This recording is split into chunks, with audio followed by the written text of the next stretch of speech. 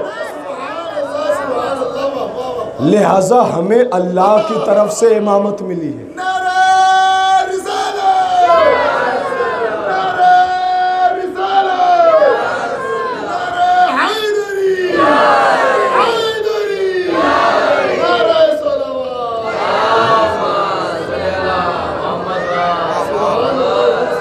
امام حسن کا کردار دیکھیں گے، ایک جملہ کہہ دوں کردار کے اوپر، امام حسن کا کردار،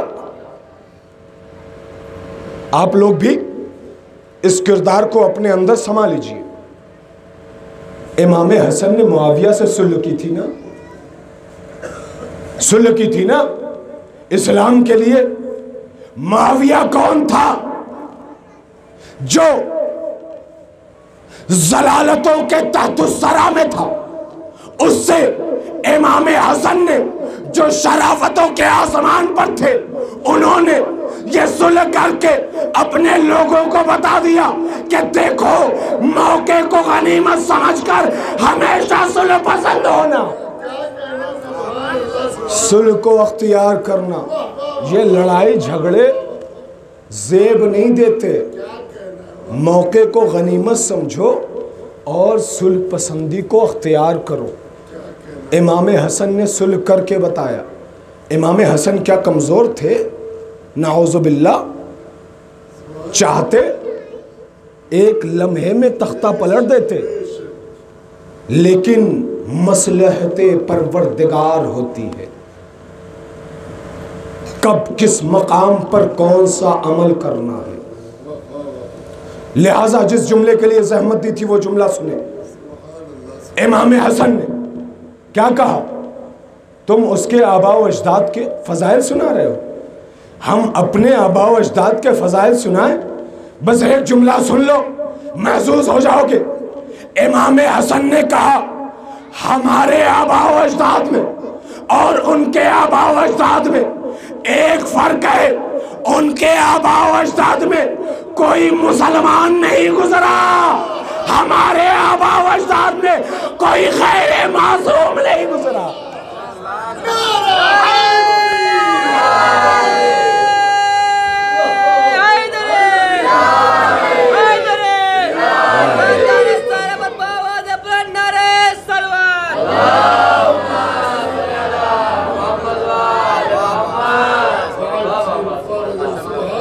لہٰذا امام حسن کی زندگی بڑی عظیم زندگی ہے۔ امام حسن نے بارہا دربار میں گئے، لیکن جب بھی گئے ادھر کی خواہش یہ تھی کہ امام کو رسوا کر دیا جائے، لیکن وہ امام ہی نہیں ہوتا جو رسوا ہو جائے۔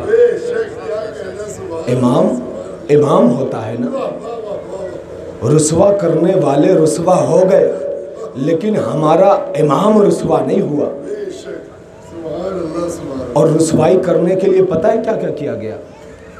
معاویہ نے ایک بار بلایا، اور بلانے کے بعد کہا میں وہ کیا اپنے خزانے کے دہانے کھول دیے ہیں میں نے، اور سب کو میں بانٹ رہا ہوں، آپ تو رسول کے نواسے ہیں نا، اس لیے میں چاہتا ہوں کہ آپ کو، آپ کا بلند مرتبہ ہے، ان کے سامنے جتنے بھی سونے چاندی جواہرات قیمتی ہیرے سب کے سب لا کے رکھ دیے جائیں۔ امام حسن کے سامنے ایک پہاڑ لگایا گیا، ڈھیر لگا دیا گیا ہیرے اور جواہرات کا، اور کہا کہ اے حسن یہ آپ کے لیے ہے۔ امام حسن نے بتانا تھا نا کہ تم کس کے بیٹے ہو، ہم کس کے بیٹے ہیں۔ امام حسن ابھی کچھ بولے نہیں، اتنے میں امام حسن کا ایک چاہنے والا آیا، اور آنے کے بعد امام کے قدموں میں ایک جوتی رکھی اور کہا مولا بڑے زمانے سے خواہش تھی کہ یہ جوتی آپ کو پہناؤں، میں نے اپنے ہاتھوں سے سلی ہے۔ روایتیں دو ہیں، دونوں روایتیں، ایک تو یہ کہتی ہے کہ وہ آیا اور آنے کے بعد پیروں میں پہنایا، اور ایک روایت کہتا ہے کہ میں اپنے سر کا تاج بنائے ہوئے تھا کہ جب موقع ملے گا مولا کے خدمت میں پیش کروں گا۔ اور آیا، آنے کے بعد امام کو پیش کیا۔ ہائے ہائے، محبت کرنے والے بھی، اہل بیت سے محبت کرنے والے کمال کرتے ہیں، اور یہی کمال محبت انہیں وہ درجہ عطا کرتی ہے جسے رسول نے کہا کہ تم علی کے ساتھ رہو گے، تم اہل بیت کے ساتھ رہو گے۔ وہ آیا اور آنے کے بعد مولا کے قدموں میں جوتی پہنائی اور بڑے پیار سے کہا، بڑے دنوں سے بنا کے خواہش کر رہا تھا کب موقع مل جائے، آج موقع ملا ہے، یہ میری خواہش پوری کر لیجئے۔ جیسے ہی امام نے سنا، امام نے اپنے مقدس پاؤں کو جوتی میں رکھا، اور جوتی میں رکھنے کے بعد اس غلام سے کہا، اس چاہنے والے سے کہا کہ اس کے لیے تمہارا شکریہ نہیں بلکہ شکریہ کے طور پر یہ جو معاویہ نے میرے لیے خزانہ رکھا ہے وہ سب کے سب تمہیں عطا کرتا ہوں، تمہیں عطا کرتا ہوں۔ مولا نے تو دے دیا، اور مولا کے لیے یہ خزانہ کیا شے ہے؟ جب چاہے مٹی کو سونا بنا دے، پوری دنیا سونا ہو جائے اگر مولا چاہے۔ مولا کے لیے وہ خزانہ کوئی قیمتی شے تو ہے نہیں، لیکن ہاں اوقات ضرور بتانی تھی، اوقات ضرور دکھانی تھی کہ تم جگر خار ہندہ کے بیٹے ہو، میں سیدۃ النساء العالمین کے اس اکلوتی بیٹی کا بیٹا ہوں۔ یہ بتانا تھا کہ تم کون ہو، ہم کون ہیں، تمہارا گھرانہ کون ہے، ہمارا گھرانہ کون ہے۔ ایک مرتبہ امام حسن سے معاویہ نے کہا، میں نے اتنی دولت دی تھی اور آپ نے لمحے بھر میں ایک غلام کو عطا کر دیا، یہ تو غلام کے لائق نہیں ہے، یہ تو غلام کے لائق نہیں ہے۔ غلاموں کو مختصر زیادہ اجزا ہے جسے میں تقسیم کر چکا ہوں۔ امام نے کہا کہ دیکھو تم جو دیتے ہو وہ چہرہ دیکھ کر دیتے ہو، میں محبت دیکھ کر دیتا ہوں۔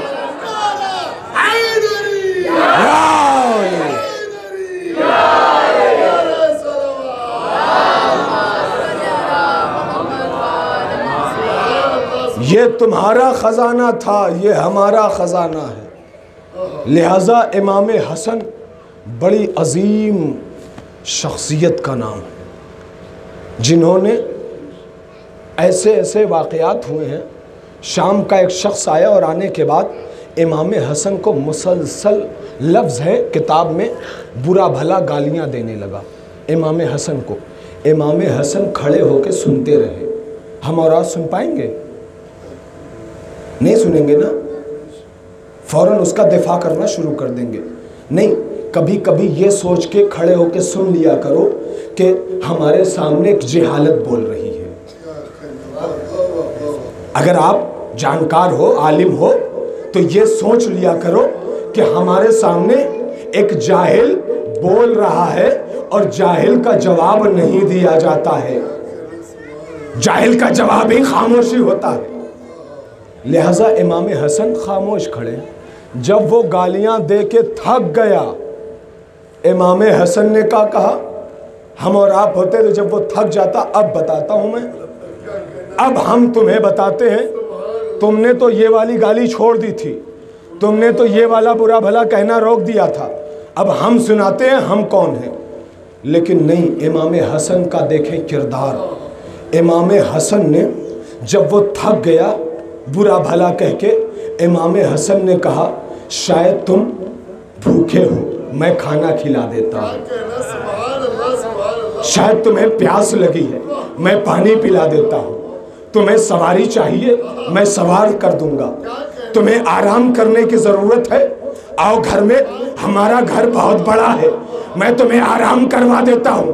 ایک جملہ اور سمجھ میں آتا ہے، امام نے کیوں کہا اور میرا گھر بہت بڑا ہے؟ روایت کے جملے ہیں، اس لیے کہ اگر امام کا گھر اتنا بڑا نہ ہوتا تو امام کا دسترخوان اتنا مشہور نہ ہوتا۔ امام کا دسترخوان اتنا مشہور نہ ہوتا، کوئی دسترخوان اتنا مشہور نہیں ہے۔ ہر مدینے کا آنے والا دیکھتا تھا دھواں اٹھ رہا ہے، اور دھواں اٹھنے کا مطلب ہی یہی کہ کھانا پک رہا ہے، اور چلا جاتا تھا دسترخوان پر، اور جنہیں پتا تھا کہ یہ تو دسترخوان ہی لگا ہے صبح سے شام تک۔ لہٰذا امام حسن اس کو گھر میں بٹھائے، اور بٹھانے کے بعد جملے پہ توجہ رہے، بٹھائے کیا کر رہا تھا؟ گالیاں دے رہا تھا نا، گالیاں دے رہا تھا۔ شام کا تھا، اور شام میں کس نے ورگلایا تھا وہ تو آپ کو پتہ ہے، شام میں کس نے اس کو بدمعاش بنا دیا تھا وہ تو پتہ ہے۔ اب جب امام حسن کا کردار دیکھا، امام حسن کا نیچر دیکھا، تو ایک مرتبہ گھر میں گیا اور بیٹھا، کھانا پانی سب کچھ ہو گیا، تو ایک مرتبہ امام حسن کو قریب بلایا، اور بلانے کے بعد کہتا ہے کہ ایک بات کہنا چاہتا ہوں۔ مولا نے کہا کیا؟ کہا کہ میں آپ کو اس لیے برا بھلا کہہ رہا تھا کیونکہ میں آپ کا اور آپ کے بابا کا بہت بڑا دشمن تھا، لیکن اب کیا ہوا کہ آپ کا کردار دیکھ کر آپ کا کلمہ پڑھنا چاہتا ہوں۔ لبیک یا حسین، لبیک یا حسین، بلند آواز سے دونوں ہاتھ بلند کر کے، لبیک یا حسین، حیدری، حیدری،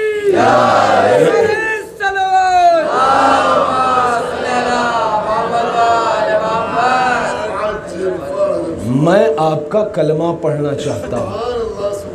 غور کیا آپ نے؟ آیا تھا تو کیا کہہ رہا تھا؟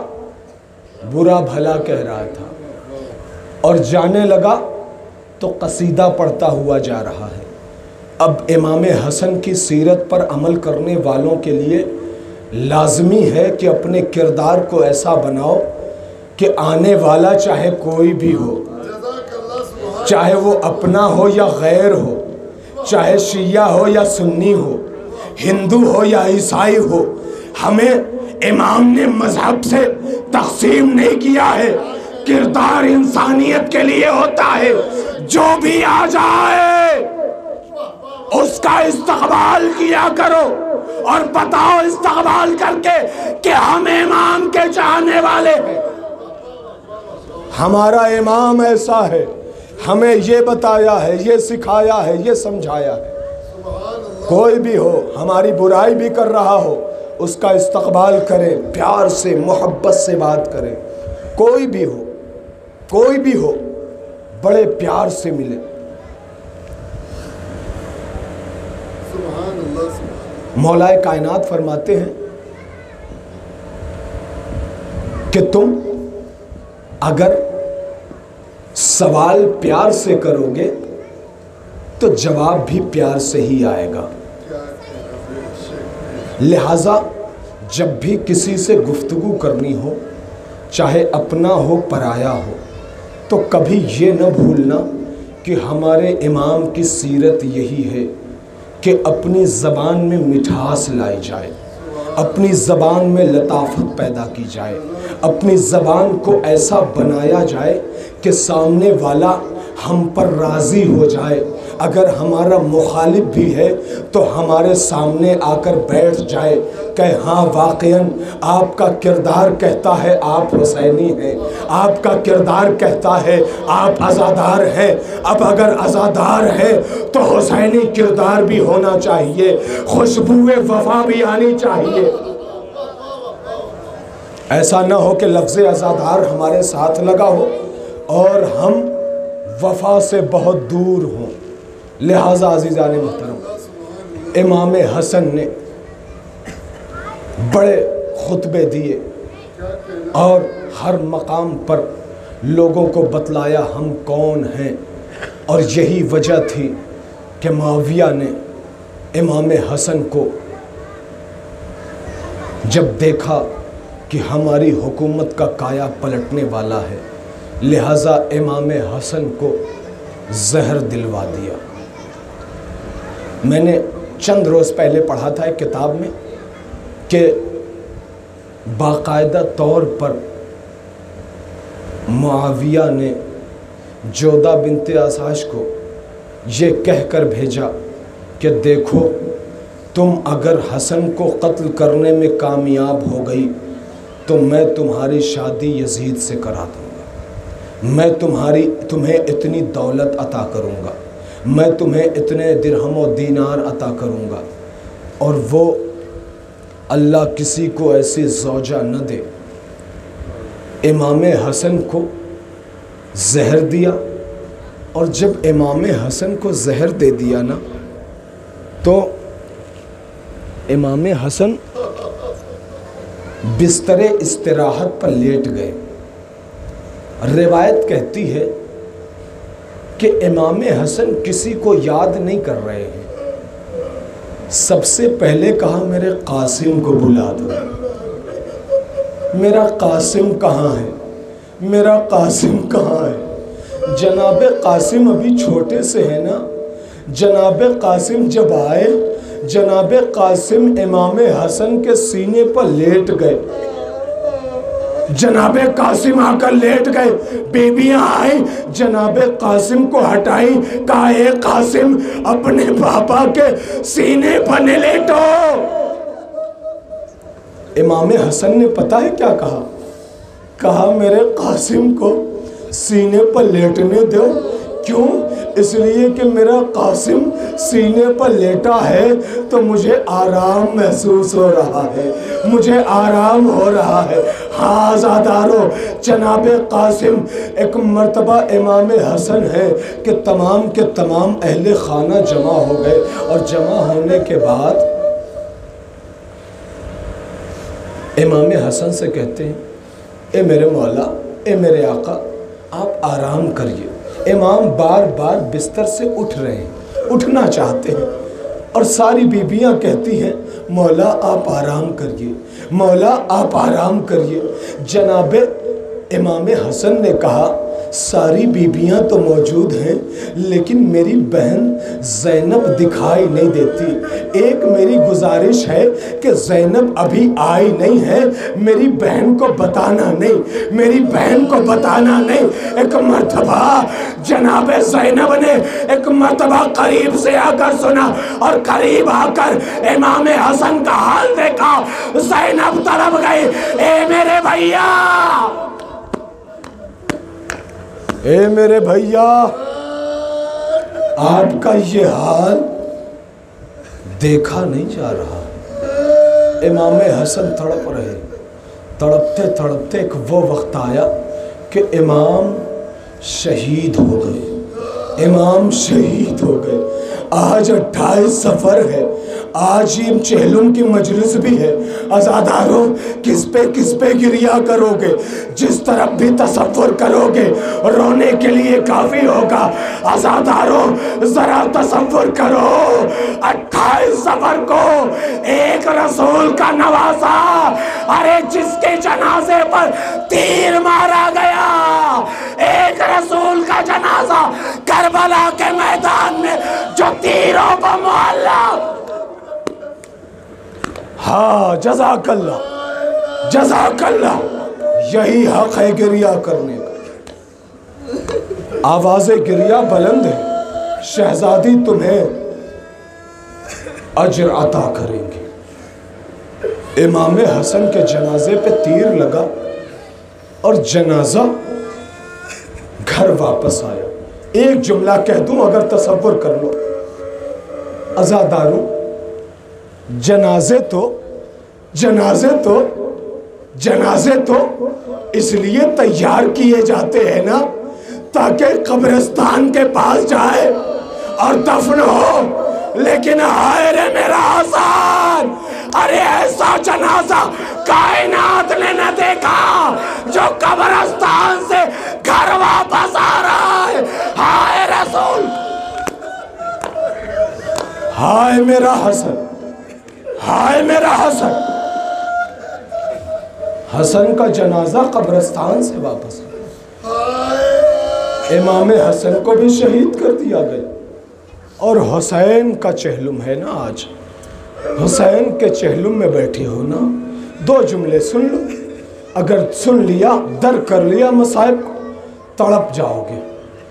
چہلم کے مصائب، میں نے کیا کہا تھا پچھلے اس مجلس میں کہ جناب زینب جب امام حسین کی قبر پر گئیں اور گریہ کرتے کرتے، بین کرتے کرتے جب واپس ہونے لگیں، اٹھنے لگیں، تو جناب زینب نے ایک جملہ کہا، اے میرے بھیا، اے میرے بھیا، مجھے معاف کر دینا، کیونکہ میں تو آ گئی، تمہاری بیٹی سکینہ کو نہ لا سکی،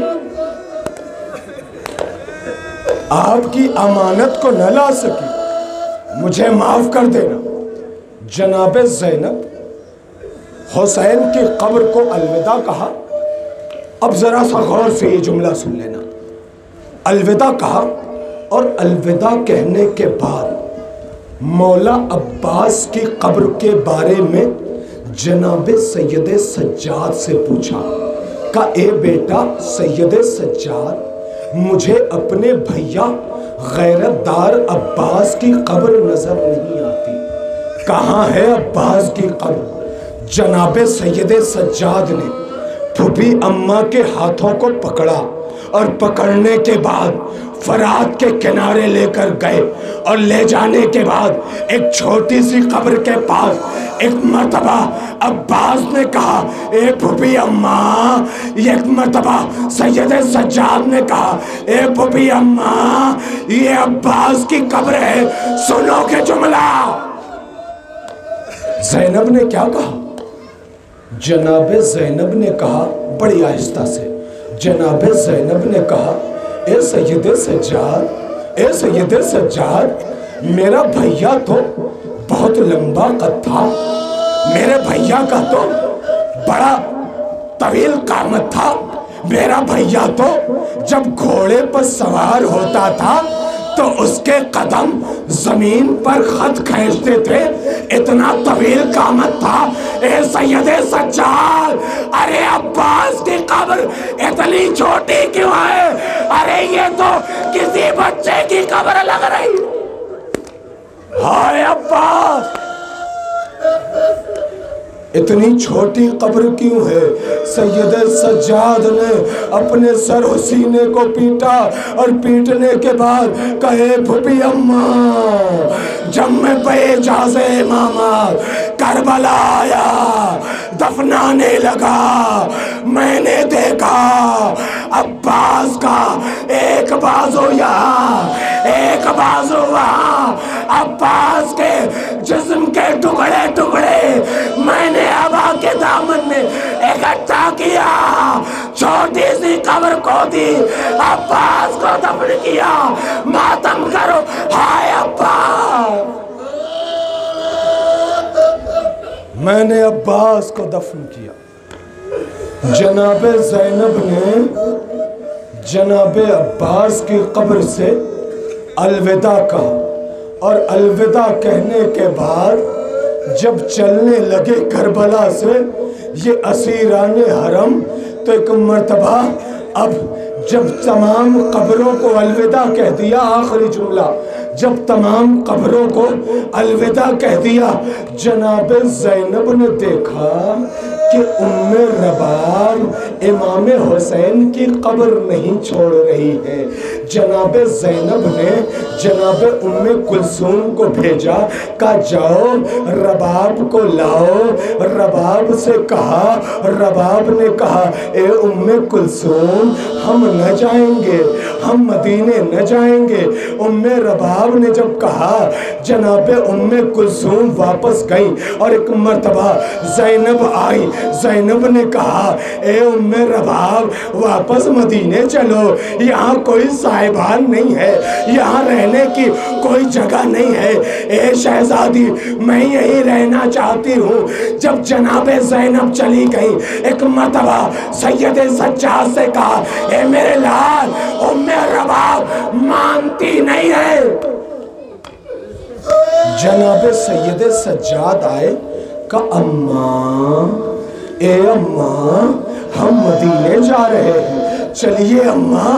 جناب رباب نے اپنے سر کو اٹھایا، اٹھانے کے بعد ایک جملہ کہا کہ اے سید سجاد، ارے میں اپنے سید و سردار کی قبر کبھی نہیں چھوڑنا چاہتا۔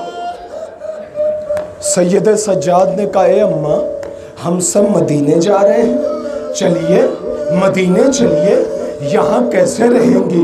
ایک مرتبہ سید سجاد سے جناب رباب نے کہا، اے سید سجاد، تم کہتے ہو کہ مدینے چلے، بس اتنا بتا دو کہ میں اب مدینے جا کر کیا کروں گی؟ ایک تو میرا سید و سردار کربلا میں مارا گیا، اس کے بعد ایک میرے پاس اثاثہ تھا، وہ علی اصغر، ارے تیروں پر گلے میں تیر کھا کے سو گیا۔ پھر بھی سید سجاد، میں مدینے چلتی، میں مدینے ضرور جاتی، لیکن اب کیا کرو جا کر کہ جو سب کچھ باقی تھا وہ شام کے زندان میں سکینہ کو چھوڑا ہے۔ اے میرے لال، اب میں مدینے نہ جاؤں۔ جزاک اللہ، اب میں مدینے میں جاؤں گی۔ سید سجاد نے آخری جملہ، سید سجاد نے کہا، اے رباب، اے اماں، آپ کو مدینے چلنا ہوگا۔ اب جیسے ہی کہا، جناب رباب نے کہا، اے سید سجاد، جملہ سن لینا، اے سید سجاد، اے سید سجاد، بس اتنا بتا دو کہ تم بیٹے ہونے کے اعتبار سے کہہ رہے ہو یا امام کی حیثیت سے کہہ رہے ہو؟ سید سجاد نے کہا، اے اماں، تمہیں امام آواز دے رہا ہے۔ جناب رباب نے قبر کو چھوڑا، مدینے چلی، خدا حافظ۔ اے والی، انا للہ و انا الیہ راجعون۔ کو ہماری اگر یہ ویڈیو اچھی لگی ہو تو لائک کریں، کمنٹ کریں اور چینل کو سبسکرائب کریں۔ والسلام علیکم ورحمۃ اللہ وبرکاتہ۔